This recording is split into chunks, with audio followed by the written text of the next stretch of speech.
ज्ञान श्रृंखला में आपका स्वागत है। आज हम लोग अध्ययन करेंगे मुगल कालीन स्थापत्य कला की विशेषताएं।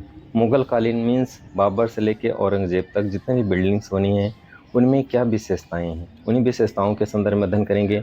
जितने भी एमसीक्यू क्वेश्चन हिस्ट्री के आते हैं, जब आप लॉन्ग क्वेश्चन किए रहते हो या स्टडी किए रहते हो तो आसानी से आप एमसीक्यू क्वेश्चन यानी जो सही विकल्प होते हैं उनकी पहचान आप कर लेते हैं। लेकिन आप लॉन्ग क्वेश्चन जब अध्ययन नहीं किए रहते तो सही विकल्प चुनने में आपको काफ़ी कठिनाई होती है। तो इसी को लेकर के आज हमने एक नया वीडियो बनाया। मुगल कालीन स्थापत्य कला की कौन कौन सी विशेषताएं हैं, तो चलिए देखते हैं कौन कौन सी विशेषताएं हैं।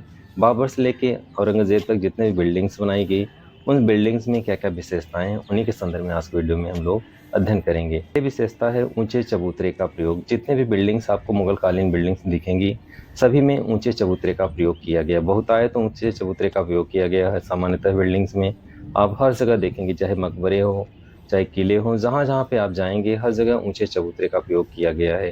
तो इस तरह से मुगल कालीन स्थापत्य कला की विशेषताएं हैं कि ऊंचे चबूतरे का प्रयोग मुगल कालीन स्थापत्य कला में किया गया है।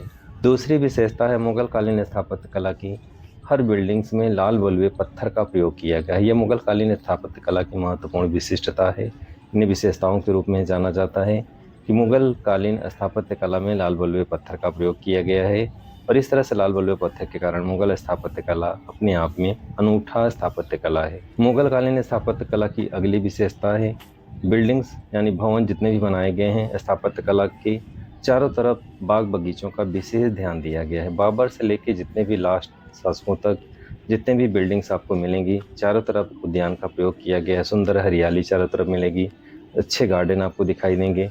इस तरह से मुगल स्थापत्य कला की महत्वपूर्ण विशेषता है बाग बगीचों का विशेष ध्यान रखा गया है।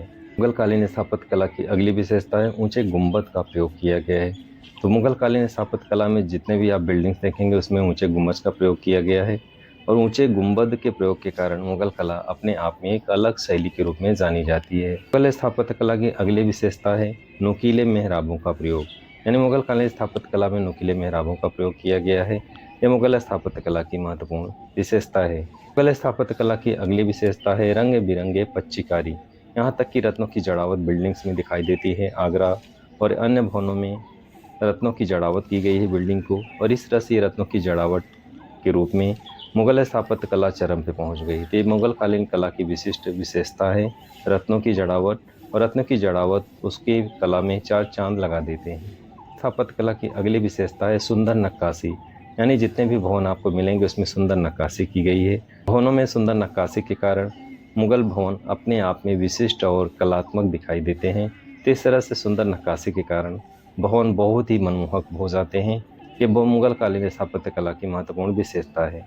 कालीन स्थापत्य कला में संगमरमर का प्रयोग। अकबर तक तो लाल बलुए पत्थर का प्रयोग किया गया, लेकिन अकबर के पश्चात सफ़ेद संगमरमर का प्रयोग मुगल कालीन स्थापत्य कला की विशेषता के रूप में जाना जाता है। यानी अकबर के शासनकाल के पश्चात मुगल स्थापत्य कला में बखूबी तरीके से यानी बड़े स्तर पे सफ़ेद संगमरमर पत्थरों का प्रयोग किया गया।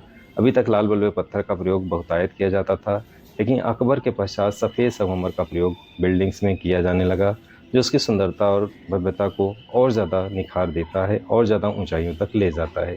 डियर स्टूडेंट्स, वीडियो में आपने अध्ययन किया मुगल कालीन स्थापत्य कला की क्या विशेषता है। एग्जाम में हमेशा इस तरह से क्वेश्चन आते हैं, तो हमेशा इस चैनल पे आपको नए नए फैक्ट मिलते रहेंगे। आज की वीडियो में बस इतना ही। नेक्स्ट वीडियो में किसी नए फैक्ट के साथ फिर से आएंगे। तब तक के लिए जय हिंद।